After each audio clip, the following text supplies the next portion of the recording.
Champions League second leg actually comes to our screen this week. But what do we expect? Because now they are 8. But at the end of this week, by the end of Wednesday, there'll be 4. So which 4 teams are we looking or backing to actually move to the next stage of the UEFA Champions League? Well, there are 4 teams. This is probably the few times where there are no draws. So there are 4 teams that are clearly advantaged. But of course, there's a Spanish word called remontada. And any of these 4 teams actually can still pull a remontada and, come back from a losing position to pick a semi-final ticket. But we're going to talk about who actually, realistically can do a remontada. And I'd like to start with Real Madrid. Can they pull a remontada at the Allianz Arena against Bayern Munich? Well, it's down to the players and how clinical they are. We saw the first leg, they had a whole lot of shots. If it was not for Manuel, maybe a 4-2 win. Yeah. At least. So they need... So all they have to do is find a way to go past Manuel. They need to be very clinical, and they need Manuel not to be on his A game.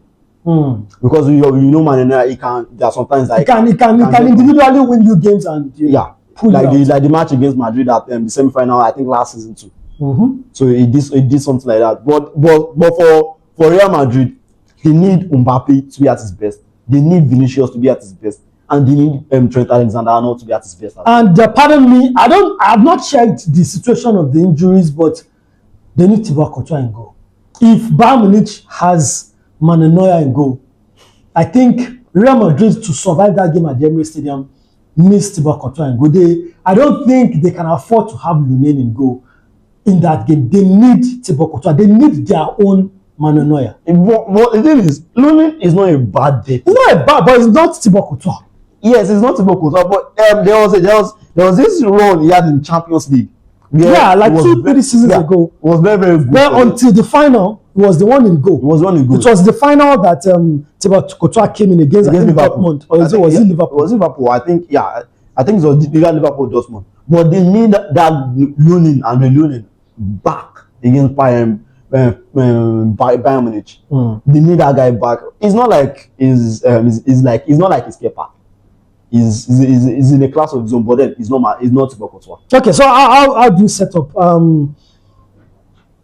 Trent starts, right? I think they need. Yeah, you might say Trent defensively, but then I think it gives you something in attack as well. The thing is this: Trent is going to face Luis Diaz. If you think attack, you also have to think defense. Who would you rather have facing Luis Diaz, Carvajal, or Trent? Defensively against Diaz, it's not like really that bad. But that goal more like cancels out almost what he did. Except before that he had an assist. So that goal where he was caught napping. Where he lost his man. Yeah. Kind of cancels out all other things. So I just feel if you want to stand a chance, Trent still keeps his place. Trent keeps. All right, how does he arrange the midfield? Because from what we saw after Jude Bellingham came in, Jude Bellingham has to start. I think Bellingham has to start. He might need to sacrifice. So Gula goes to the bench. I think he needs to sacrifice other Gula. Gula might need to go to the bench. Yeah, Gula is not like he's having a fantastic season, but then he's still having an okay season. Or Gula goes to the right wing, so it will be Valverde, Tchouaméni, and Bellingham in the midfield. But the thing is, but in recent time he has been using 4-4-2. 4-4-2. Vinicius Junior and Mbappe has 9. So that's it. If he wants Gula to go to the wing, you need to change formation. So Gula he has been using practically the diamond in recent time. So I think he might want to stick with his diamond formation, and Gula might just stick to the bench. For Bayern Munich, they don't even need to do much. I mean, weekend when you get Champions League, you go away and you go and win 5-0. The Champions League, they will affect you. Everybody that has second leg game, in Champions League, almost everybody faltered. Only maybe Liverpool that did not falter. Arsenal faltered. Okay, Barcelona also did not falter, but Atlético collect. Atlético rested all their players. Atlético collect from Sevilla. Arsenal collect from Liverpool collect. Madrid. No, sorry, Real Madrid collect. Now only Bayern go away win 5. And you have game. And it's not like they started Hurricane. They did not. They still the rest. That's the problem. The rest player too. Voila. I think for Real Madrid. And now it's 105 goals. German Bundesliga goals this season. Even Pep Guardiola didn't get that record with them. I think I think the thing is they know how to score goals. At the back of their mind, they'll be looking to defeat Madrid. I think they also want to surpass that MSN record. So they need just 4 goals and assists more to surpass the record. I think they will surpass it. Absolutely, I think they will. But then, moving on. So who gets this? Is there I'm going with Bayern Munich to win. Bayern Munich to win? Yeah. Or to qualify? Bayern Munich to win. Bayern Munich to win and to qualify. Okay. All right. Let's talk about Barcelona. Well, we saw Diego Simeone practically sacrifice the pawn for the king or the queen. We saw him almost decide to lose against Sevilla. Because when you look at that starting level, you already know from the blast of the whistle, even before the game started, you know that they will lose. And I know that Diego Simeone knew that they will lose, but it doesn't matter because what matters is what happens on Tuesday at the Wanda Metropolitano. I think that was on his mind. I think he didn't even mind losing. He didn't mind losing top 4, losing third position to Villarreal. He just knew that I need to rest players for Barcelona because he knows what happened against Barcelona in the Copa del Rey second leg cannot repeat itself. A 3-0 loss and they're out. And they're out. It's not like they are winning 4 goals to name. It's just 2 goals and it can be cancelled in the first half. Yes. In the first 30 minutes. And Barcelona has players that can do that. Yamal is there. We've seen Rashford do that single-handedly for Manchester United. There's also Robert Lewandowski. There's Lewandowski there. And there's Ferran that got an hat-trick against Espanyol as well. Pedro might play as well. Frankie de Jong is back. So I think it's only Kubasi that might not be available against them. I don't know if even that's a bad thing. So I'm not sure that's a bad thing if Kubasi is not available. I feel like it's a blessing. For Diego Simeone, he knows he needs his players 100% against Barcelona. He needs them at a 100. Likes of Lookman. Like Lookman needs to play better than he did in the first leg. So how does this set up his team to make sure that what happened in the second half of the Copa del Rey, second leg of the Copa del Rey, doesn't happen? Because I've seen Diego Simeone bungle leads, and what does he normally do? He decides to protect the league. Remember Juventus? 1-2 2-0. They go to Turin, and Ronaldo scores a hat-trick because they decided to sit back and protect their lead.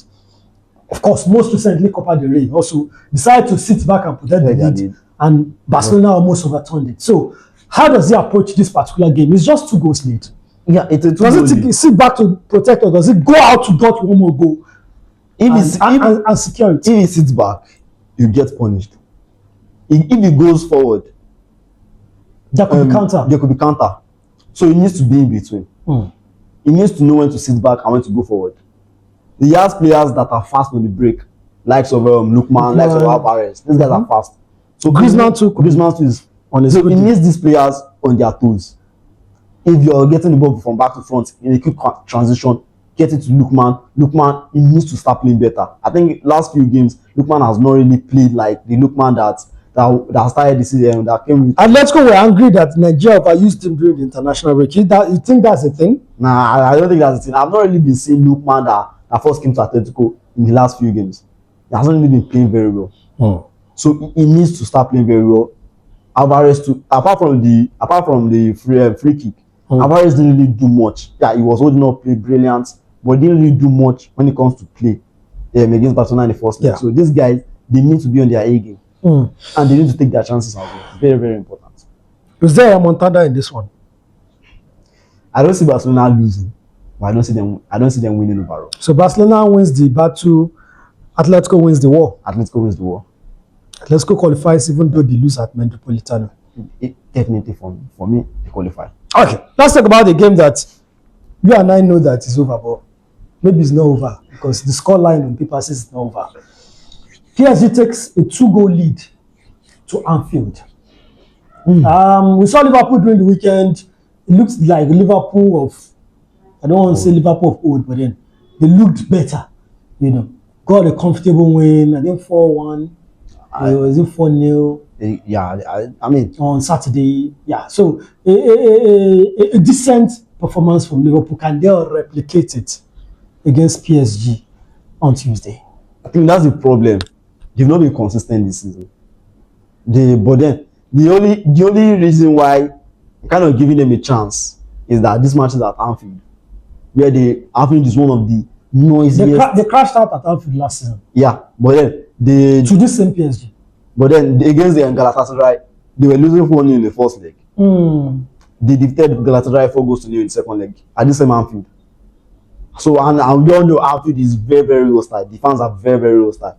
So they need the fans behind them, and they will need likes of Mohamed Salah to be on this A game as well. Salah was on the bench the last time, in the first leg. You think Ancelotti will change his mind? I think he needs to change his mind. He might have to change his mind. I think in the first leg, it's for the formation, the tactics and formation he brought. It didn't work out. They still got battered. They still got dribbled. In fact, they were giving everything. So he might need to change his tactics and probably bring in Mo Salah. He has been playing for Envat as left wing. Ngoma came in at that same left wing position and scored a goal. Yeah. Shouldn't he be rewarded? I mean, he has tried Vat there, he has tried Gakpo there. Shouldn't Ngoma be rewarded at least for that decent performance in his first Premier League start? I mean, it's very tricky because right now, Ancelotti needs the results. And when you need results, you go outside the box. Outside the boxes, I'm sure even PSG is not thinking of dealing with Ngoma, on the left wing. Do something outside what you normally do, what PSG will expect. Start Ngoma. Sometimes I used to say that Atlético should just start Max Doman. Damn the consequences. Do something that the opponent will not expect. Put an X factor that they will not plan for.